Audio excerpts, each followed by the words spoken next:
Hi అండి, నమస్తే. వాళ్ళ వీడియోలో కరివేపాకు చికెన్ ఫ్రై చాలా సింపుల్గా కొత్తగా ఎలా చేయాలో ఈ వీడియోలో అయితే తెలుసుకోబోతున్నాం. కరివేపాకుతో చేసే ఈ చికెన్ వేపుడు రైస్లోకైనా రోటీలోకైనా అద్భుతంగా ఉంటుందండి. ఇంకా లేట్ చేయకుండా ప్రాసెస్లోకి అయితే వెళ్ళిపోదాం పదండి.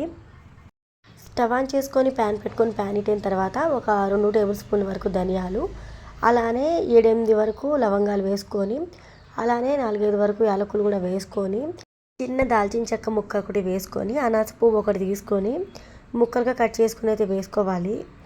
అలానే ఒక 7-8 వరకు వెల్లుల్లి రెబ్బలు కూడా వేసుకొని, 1 లేదా 2 బిర్యానీ ఆకులు తీసుకొని ఈ విధంగా ముక్కలుగా కట్ చేసుకొని వేసుకొని మంటనైతే లో ఫ్లేమ్లో అడ్జస్ట్ చేసుకొని డ్రై రోస్ట్ అయితే చేసుకోవాలండి.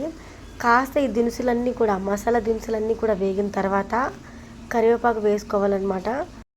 ఇక్కడ కొంచెం మనం చూస్తున్నాం కదా కరివేపాకు ఏ విధంగా ముదురుగా ఉందో, ముదురు రంగులో ఉన్న కరివేపాకుని అయితే తీసుకుంటే బెస్ట్ అనమాట ఈ రెసిపీకి అయితే. కరివేపాకు ఎంత క్వాంటిటీలో తీసుకోవాలి అంటే 4 లేదా 5 రెమ్మలు తీసుకుంటే సరిపోతుంది. శుభ్రంగా కడిగి ఆరిన తర్వాత తీసుకొని డ్రై రోస్ట్ అయితే చేసేసుకొని, ఆ తర్వాత ఇక్కడ మనం డ్రై రోస్ట్ చేసుకున్న మసాలా దినుసులన్నీ కూడా మనము మిక్సీ జార్ తీసుకొని అందులోకి షిఫ్ట్ చేసేసి, అందులోనే 1 టేబుల్ స్పూన్ వరకు సోంపు కూడా వేసుకోండి. సోంపు ఫ్లేవర్ అనేది చాలా బాగుంటుంది ఈ కర్రీకి. స్టవ్ ఆన్ చేసుకొని స్టవ్ మీద ప్యాన్ పెట్టేయండి. నేనైతే ఇక్కడ కడాయి తీసుకున్నాను. కడాయిలో చేసే వేపుడు ఏదైనా కూడా మంచిగా పర్ఫెక్ట్గా కుదురుతుంది, అలానే టేస్టీగా అయితే ఉంటుందండి. కడాయి కాస్త హీట్ అయిన తర్వాత ఒక 2.5 టేబుల్ స్పూన్ ఆయిల్ అయితే వేసుకోవాలి. లేదు కొంచెం ఎక్కువ ఉన్న పర్వాలేదు అనుకుంటే 3 వేసుకున్నా పర్వాలేదు. ఆయిల్ కాస్త కాగిన తర్వాత 1 టేబుల్ స్పూన్ వరకు జీలకర్ర వేసుకోవాలి. జీలకర్ర వేసుకోవడం వల్ల మంచి టేస్ట్ అయితే యాడ్ అవుతుంది. నెక్స్ట్ చీలికలుగా కట్ చేసుకున్న పచ్చిమిర్చి 2 తీసుకొని వేసుకోండి. ఆ తర్వాత సన్నని ముక్కలుగా కట్ చేసి తీసుకున్న ఉల్లిపాయలు అయితే వేసుకోవాలి.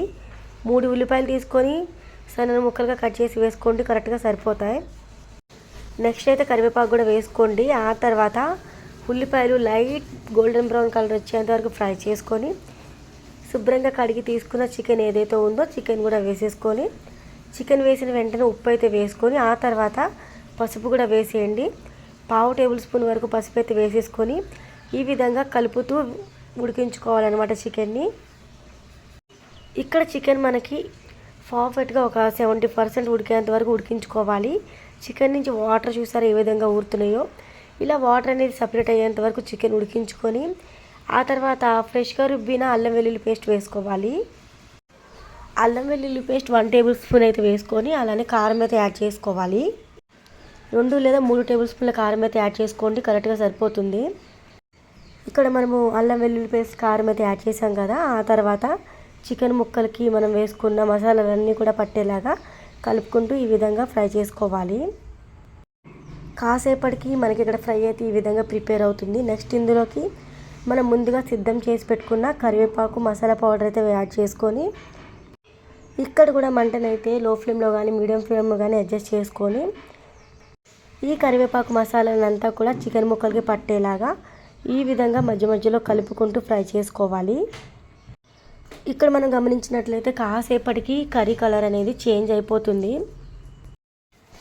ఆ తర్వాత మూత పెట్టేసి మంటనైతే కంప్లీట్గా లో ఫ్లేమ్లో అడ్జస్ట్ చేసుకొని ఒక 3 నిమిషాల వరకు ఉడికించి, ఆ తర్వాత మూత తీసి ఒకసారి గమనించినట్లయితే ఈ విధంగా అయితే కరివేపాకు చికెన్ వేపుడు అయితే ప్రిపేర్ అయిపోతుందండి. ఇక్కడ మనం గమనించినట్లయితే ఫ్రై నుంచి ఆయిల్ అనేది సపరేట్ అవుతూ ఉంటుంది. ఇలా ఆయిల్ అనేది సపరేట్ అయితే పర్ఫెక్ట్గా కుక్ అయినట్టు అనమాట. నెక్స్ట్ ఫైనల్గా కొత్తిమీర వేసుకొని ఒకసారి కలుపుకొని స్టవ్ ఆఫ్ చేసుకొని దింపేయడమే. ఈ రెసిపీ చాలా కొత్తగా ఉంటుంది, అలానే హెల్తీగా ఉంటుంది. ఇంతవరకు ఈ రెసిపీ ట్రై చేయని వాళ్ళు ఎవరైనా ఉంటే డెఫినెట్గా ట్రై చేసి చూడండి. అలానే ఇలాంటి మరెన్నో రెసిపీస్ కోసం మామ్స్ కిచెన్ రెసిపీస్ ఛానల్ని సబ్స్క్రైబ్ చేయడం మాత్రం మర్చిపోవద్దు.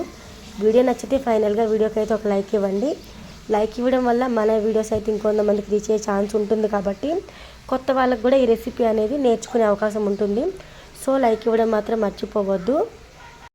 అలానే ఛానల్ని సబ్స్క్రైబ్ చేసుకున్న వాళ్ళు ఎవరైనా ఉంటే కనుక పక్కనే ఉన్న బెల్ ఐకాన్ని కూడా యాక్టివేట్ చేసుకుంటే నేను పెట్టే ప్రతి వీడియో కూడా నోటిఫికేషన్ రూపంలో మీకే ముందుగా వస్తుంది. మరొక మంచి రెసిపీతో మళ్ళీ కలుద్దాం.